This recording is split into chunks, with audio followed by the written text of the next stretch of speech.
Sur la chaîne, j'ai beaucoup insisté sur le fait de lire et surtout de lire des livres de non-fiction. Ces livres de non-fiction qui vont t'apprendre énormément de trucs, qui vont faire en sorte que tu vas accroître ta productivité et que tu vas apprendre surtout de nouvelles choses. Le pouvoir des livres de non-fiction est énorme, c'est-à-dire que tu peux avoir accès à tous les cerveaux du monde, que ce soit des cerveaux qui sont encore vivants ou des cerveaux qui sont morts. Tu peux apprendre énormément de choses sur des personnes qui ont vécu des choses fabuleuses et qui vont te relater leur expérience et qui vont faire en sorte que tu puisses maintenant à ton tour réussir à être comme eux. C'est pourquoi c'est super intéressant par exemple de lire des biographies de grandes personnes pour pouvoir apprendre comment a été leur vie, comment est-ce qu'ils ont fait pour avancer, pour être beaucoup plus productifs et pour être meilleurs. Moi aujourd'hui je vais te présenter 3 de mes livres favoris sur la productivité. Donc je te ferai d'autres vidéos plus tard pour te parler plutôt d'autres livres sur la mémorisation ou encore des livres sur l'entrepreneuriat si c'est quelque chose qui t'intéresse. Mais là aujourd'hui ça va plutôt être des livres sur la productivité, sur l'art de gérer son temps, pour que tu puisses être bien mieux et que tu puisses réviser quand tu veux, où tu veux. Donc je vais te présenter 3 livres qui sont selon moi mes favoris en tout cas dans tous ceux que j'ai lus et ensuite je t'en donnerai un bonus à la fin pour que vraiment tu aies de quoi faire. Je te conseille vraiment de lire ces livres, tout du moins au moins pour que tu apprennes de nouvelles choses et que tu aies une nouvelle vision des choses parce que peut-être que là maintenant tu es en train de réviser d'une certaine manière et c'est bien d'avoir plusieurs visions des choses pour pouvoir t'améliorer. Donc tout d'abord je vais te parler du livre de Fabien Olicard, Votre temps est infini. Donc ce livre ce qui est bien avec lui c'est que déjà c'est un livre qui va être un peu destiné pour tout le monde. Même si on y retrouve pas mal de conseils que je t'ai déjà donnés, et ça va être des conseils qui vont vraiment te servir en tant qu'étudiant. Donc d'abord, ce qu'il va faire, c'est qu'il va d'abord te parler de la vision du temps. De quelle est ta vision du temps? Comment est-ce que tu vois actuellement ton temps? Parce qu'on va pas forcément voir le temps de la même manière. C'est-à-dire que des fois, le temps va passer super vite quand tu vas faire une certaine activité, mais il va passer hyper lentement quand tu vas en faire une autre. Et ça va dépendre de toi, ça va dépendre de tes habitudes, ça va dépendre de ce que tu aimes, etc. Donc c'est pour ça que d'abord, il va te faire rendre compte de ta vision du temps actuel. Comment est-ce que tu peux faire en sorte pour voir ta journée un peu mieux? Au début du livre, il va prendre un exemple assez intéressant. Il va prendre le fait que tu aies 1440 minutes par jour. Donc ça, c'est le temps qui t'est alloué à chaque matin, chaque fois qu'il passe minuit. Dès qu'il y a un nouveau jour qui arrive, tu vas avoir 1440 minutes pour toi. Et il va prendre le parallèle avec le fait que, imagine si tu avais 1440 € par jour. À chaque fois, chaque jour, chaque matin, tu as 1440 € et tu dois absolument les dépenser avant la fin de la journée. Qu'est-ce que tu fais? Qu'est-ce que tu dois dépenser? Tu ne peux pas en garder pour le jour d'après, tu es obligé forcément de le dépenser. Et quand tu te rends compte de ce parallèle-là, tu te rends compte que vraiment tu as énormément de temps pour toi et que si tu décomposes bien ta journée, tu as beaucoup de temps en fait pour toi que tu ne te rends pas forcément compte. Donc c'est pour ça que le fait d'organiser son temps, de faire en sorte de faire les choses plus rapidement, bien plus productivement, ça va vraiment t'aider dans ta vie et tu auras beaucoup plus de temps pour ton temps libre, pour faire autre chose, pour préparer d'autres projets. Et ça, c'est vraiment intéressant. Donc c'est ce qui part dans la seconde partie où il va plutôt te parler de comment organiser ton temps. C'est-à-dire qu'à partir de là, maintenant, il va donner des astuces, des conseils, des techniques qui ont été utilisées par la plupart des grands hommes pour gagner du temps, pour vraiment être totalement efficace. Il va prendre par exemple l'exemple de Churchill, la façon dont il organisait son temps à travers une matrice. Enfin, il y a plein de choses en fait que tu vas voir dans ce livre qui vont vraiment te permettre de mieux organiser ton temps et d'être beaucoup plus productif au quotidien. Donc ça va vraiment te servir que ce soit pour organiser tes cours, que ce soit pour organiser ton temps de travail ou tout simplement pour organiser tous tes projets. Ça peut vraiment te servir pour tout dans ta vie. Et après, à la fin du livre, il va surtout te donner des conseils pour gagner un petit peu de temps chaque jour. C'est-à-dire comment gratter quelques minutes, quelques heures par jour pour pouvoir être bien plus productif pour faire autre chose. Notamment, il va te parler de quand est-ce que tu es par exemple dans les transports en commun, que tu peux gagner quelques minutes en faisant certaines choses, en écoutant des podcasts, en lisant un livre. Mais aussi des techniques par exemple pour faire ton ménage beaucoup plus rapidement, pour que tu aies beaucoup plus de temps pour toi. Donc c'est pas mal d'astuces, un peu en vrac, qui vont vraiment te servir à être beaucoup plus efficace dans ton quotidien. Donc je te conseille pas mal ce livre. Un second livre maintenant, c'est Concentration de Jean-Yves Ponce. Donc Jean-Yves Ponce, c'est un peu un as de la mémoire, il a fait pas mal de vidéos sur le sujet, il te montre plein de techniques de mémorisation. Moi je l'ai d'abord connu donc pour la mémoire, et il a fait pas mal de livres sur le sujet, mais ça je t'en parlerai plus quand je ferai la vidéo sur la mémorisation. Mais en attendant, ce livre-là, il est assez intéressant parce que c'est un livre qui va changer dans la façon dont il a été écrit. C'est-à-dire que c'est un livre déjà qui va être un livre pratique, c'est pas un livre de fiction. Et dans ce livre-là, ça va un peu mêler quand même de la fiction parce que ce qu'il va faire, c'est qu'il va tout mener à travers un dialogue. Un dialogue avec un étudiant en médecine. Donc c'est comme si en fait l'auteur ait rencontré un étudiant en médecine et ça va être un peu son dialogue où l'étudiant en médecine va lui parler de ses problèmes de productivité, qu'il est tout le temps sur son téléphone, qu'il va pas forcément réussir à se concentrer. Et à partir de là, donc Jean-Yves, l'auteur, ce qu'il va faire, c'est qu'il va lui donner des conseils au fur et à mesure du dialogue du livre. Et c'est comme ça qu'il va amener tous ces conseils et toutes les choses qui vont vraiment lui permettre d'être beaucoup plus efficace dans son travail. Donc c'est vraiment un livre intéressant parce qu'il va donner énormément de conseils, que ça soit donc pour mieux dormir. Donc c'est là par exemple que j'ai appris la chronobiologie, d'où ça venait.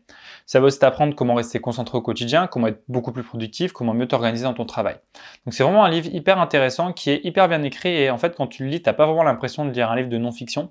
C'est vraiment un livre qui passe énormément bien. Ce qui est cool aussi, c'est qu'il est pas mal axé à travers les étudiants parce que vu qu'il parle à un étudiant, tu te sens vraiment concerné parce que tout ce que l'étudiant dit, c'est des choses que tu vis vraiment au quotidien. C'est des choses qui vraiment te concernent énormément et c'est pour ça que c'est intéressant de le lire parce que tu vas vraiment te reconnaître sûrement dans le dialogue de l'étudiant.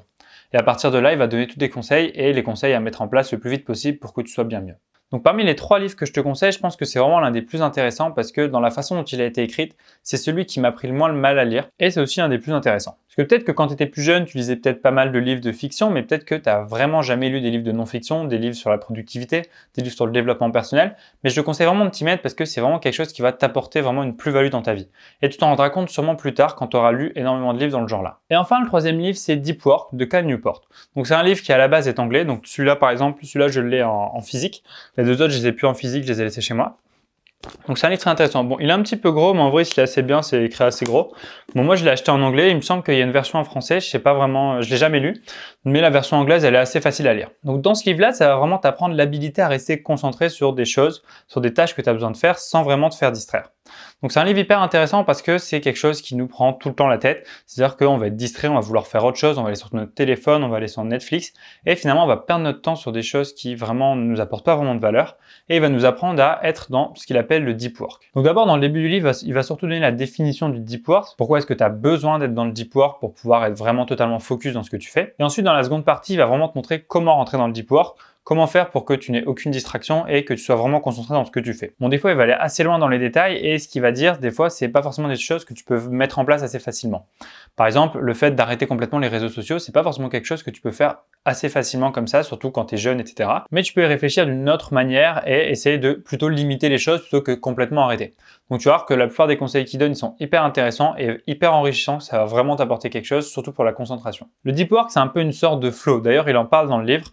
Le flow, donc que je t'ai déjà parlé dans une précédente vidéo, c'est ce qui va te permettre de rester complètement focus dans une tâche que tu fais et de ne pas forcément avoir envie de faire autre chose tellement tu vas être dedans. Donc c'est un livre super intéressant sur ce sujet-là et vraiment, quand tu l'as lu, en fait, tu vas complètement changer ta vision des choses et tu vas voir ton travail différemment. Tu vas te rendre compte qu'avant, ce que tu faisais, c'était pas vraiment du travail, c'était peut-être pas du travail profond, c'est du shallow work, comme il dit dans le livre, c'est-à-dire du travail où tu fais pas vraiment grand-chose et t'es pas totalement dedans. Voilà, donc là maintenant, je vais te parler de mon livre bonus. Donc c'est pas forcément un livre qui va être complètement juste sur la productivité et sur le fait de mieux gérer son temps.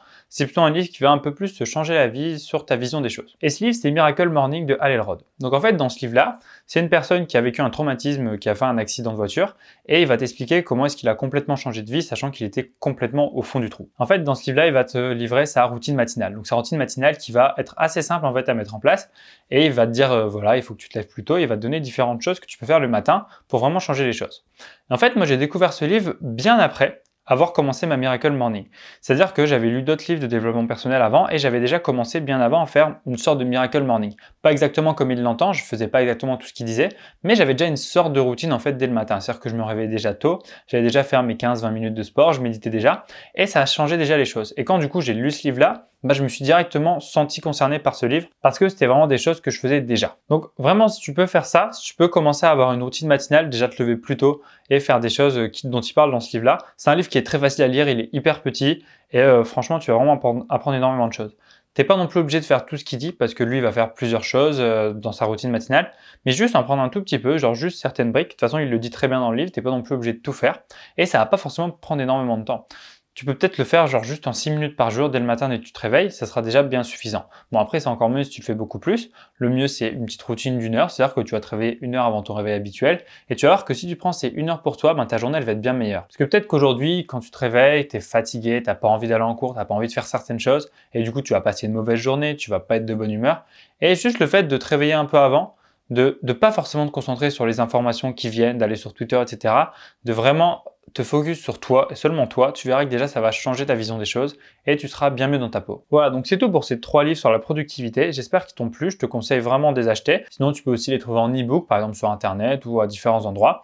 C'est à toi de voir. Mais je te conseille vraiment de les lire. Après, tu peux aussi lire des résumés si vraiment t'as pas le temps, mais je te conseille vraiment de les lire en entier parce que tu vas encore plus te mettre dans la peau du livre et ressentir beaucoup plus de choses. En tout cas, si cette vidéo t'a plu, si cette vidéo t'a intéressé, je te conseille de t'abonner pour ne pas rater les suivantes et de mettre un pouce bleu pour me le montrer. Et si en ce moment t'as pas trop la motivation, c'est compliqué pour toi, si tu as besoin de conseils, de personnes pour être avec toi, moi j'ai créé un Discord, je te mets le lien dans la description, tu as juste à t'inscrire et tu vas te retrouver sur le Discord, on est plusieurs étudiants dessus, on se motive au quotidien, on se donne des astuces, c'est vraiment sympa. Et pareil, si tu veux recevoir un email de motivation par jour, des conseils en plus, des vidéos, je te mets aussi tout ça dans la description, c'est dans la description. Et demain, je vais te parler plutôt de lecture rapide, donc comment faire pour que tu sois bien plus rapide dans tes lectures.